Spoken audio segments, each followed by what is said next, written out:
Baik, Assalamualaikum warahmatullahi wabarakatuh. Perkenalkan, nama saya Nur Ija, NIM B1B12539, Prodi S1 Administrasi Rumah Sakit. Baik, di sini saya akan membawakan materi tugas dari Bapak Ahmad Sulaiman tentang perilaku organisasi, di mana dari materinya yang saya ambil itu untuk saya kembangkan yaitu organisasi dan perubahan. Nah, adapun isi dari materinya yaitu pengertian organisasi dan perubahan, jenis dan ciri perubahan organisasi, faktor dan hambatan serta strategis perubahan organisasi, dan kesimpulan dari materi tersebut. Nah, yang pertama itu pengertian organisasi dan perubahan. Jadi, organisasi perubahan itu adalah sekumpulan orang yang bekerja sama untuk mencapai tujuan tertentu. Dalam menjalankan kegiatannya, organisasi harus mampu beradaptasi dengan perubahan lingkungan, teknologi, kebutuhan masyarakat, dan persaingan agar tetap berkembang. Jadi, pengertian dari perubahan organisasi adalah proses penyesuaian yang dilakukan organisasi untuk meningkatkan efektivitas dan mencapai tujuan yang lebih baik. Artinya itu ada perubahan positif yang terjadi pada organisasi sehingga organisasi itu mulai berkembang. Adapun jenis dan ciri-ciri organisasi, yang pertama, organisasi yang lemah tidak berubah. Artinya organisasi yang lemah cenderung mempertahankan cara kerja lama dan menolak perubahan. Sikap ini menyebabkan organisasi sulit untuk berkembang dan tertinggal dari organisasi yang lain. Adapun ciri-cirinya yaitu menolak ide baru, sulit menerima kritik dan saran, sistem kerja tidak berkembang dan kurang inovatif. Dan adapun dampak yang terjadi yaitu produktivitas menurun, pelayanan kurang baik, kehilangan daya saing, dan sulit untuk mencapai tujuan dari organisasi tersebut. Nah, yang kedua, ciri organisasi yang sehat tanggap terhadap perubahan. Artinya organisasi yang sehat mampu menyesuaikan diri dengan perubahan yang terjadi di lingkungan internal maupun eksternal. Artinya ketika kita berorganisasi dan kita beradaptasi dengan lingkungan yang baru, maka itu akan mempengaruhi organisasi kita, baik itu perubahan dari internal maupun juga eksternal, artinya lingkungan luar dan lingkungan di dalam. Nah, adapun ciri-cirinya yaitu terbuka terhadap ide baru, berarti mau belajar hal-hal yang baru dari luar, baik itu dari luar maupun dari dalam. Yang kedua, mau belajar dan berkembang. Yang ketiga, komunikasi yang berjalan dengan baik. Dan yang keempat, cepat beradaptasi dengan perubahan. Terus yang untuk manfaatnya yaitu kinerja organisasi meningkat, pelayanan menjadi lebih efektif. Yang kedua, mampu menghadapi tantangan. Dan yang ketiga, meningkatkan kepuasan anggota dan pelanggan. Contohnya itu terjadi di rumah sakit yang mulai menggunakan sistem rekam medis, elektronik untuk meningkatkan pelayanan atau kualitas pelayanan terhadap pasien.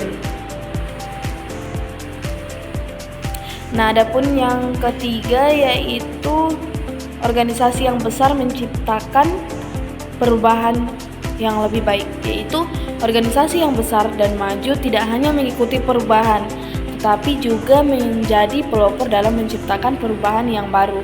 Jadi ciri-cirinya memiliki inovasi yang tinggi, berani mengambil risiko yang terukur, menjadi contoh bagi organisasi lain, dan berorientasi pada masa depan. Adapun contohnya itu rumah sakit yang mengembangkan layanan konsultasi kesehatan baik itu secara online sehingga memudahkan masyarakat untuk memperoleh pelayanan kesehatan yang baik. Nah, adapun faktor yang mendorong perubahan organisasi dan ada juga hambatannya. Yang faktornya itu pertama, perkembangan teknologi, yang kedua, perubahan kebutuhan masyarakat, yang ketiga, persaingan antar organisasi, yang keempat, kebijakan pemerintah, dan yang kelima itu perubahan kondisi ekonomi dan sosial. Nah, adapun beberapa hambatannya, yang pertama, takut terhadap hal baru, artinya mereka masih ragu karena baru pertama kali mau mencoba. Terus yang kedua, kurangnya dukungan pimpinan. Yang ketiga, keterbatasan sumber daya. Yang keempat, komunikasi yang kurang efektif. Dan yang kelima, budaya organisasi yang sulit untuk berubah. Nah, adapun beberapa cara perubahan strategis. Dalam perubahan organisasi, ada beberapa tips atau strategi yang bisa kita lakukan dalam menghadapi perubahan organisasi. Beberapa strategisnya yaitu yang pertama, meningkatkan komunikasi. Jadi ini penting sekali, kita harus meningkatkan komunikasi kita antar sesama supaya kita juga teruji juga mentalnya dan meningkatkan mental kita agar tidak mudah rapuh dan tidak cepat malu. Jadi ini salah satu pelatihan kita meningkatkan komunikasi dengan cara berbicara di depan umum, berbicara kepada banyak orang agar kita enggak canggung lagi ketika ketemu dengan orang baru. Terus yang kedua, melibatkan seluruh anggota organisasi. Artinya kita setiap pemimpin itu memberikan peluang atau kesempatan kepada anggota-anggotanya dalam mengambil segala tanggung jawab masing-masing sehingga mereka juga merasa dihargai dan mereka mengambil tanggung jawab yang sesuai dengan kemampuan mereka masing-masing. Terus yang ketiga, memberikan pelatihan dan pengembangan. Artinya sebelum kita melakukan organisasi atau melakukan program kerja dalam organisasi, kita harus memberikan dulu pelatihan kepada setiap anggota dan memberikan pengembangan agar mereka semakin paham dan bisa kegiatan program kerjanya itu lancar sesuai dengan harapan yang diinginkan. Terus yang keempat itu membangun budaya inovasi, dan yang kelima melakukan evaluasi secara berkala. Artinya ketika kita selesai melakukan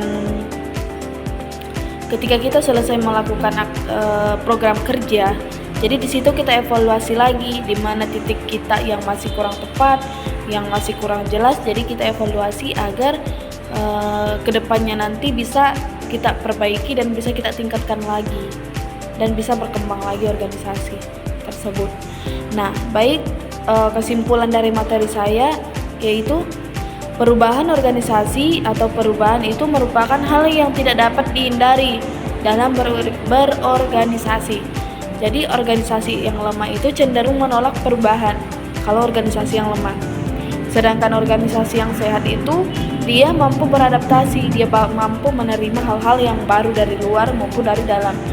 Dan organisasi yang besar itu bahkan mampu menciptakan, bukan dia menerima lagi, bahkan dia bisa menciptakan lagi perubahan yang baru dan akan mempengaruhi masyarakat yang ada di sekitarnya lagi, yang membawa kemajuan bagi diri kita pribadi, bagi diri kita masing-masing, dan juga bagi lingkungan sekitar kita atau yang ada di lingkungan sekitarnya.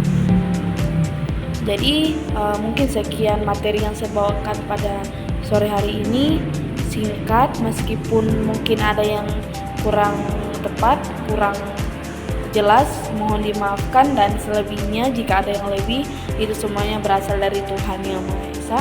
Mungkin sekian materi yang saya bawakan, saya tutup dan terima kasih. Wassalamualaikum warahmatullahi wabarakatuh.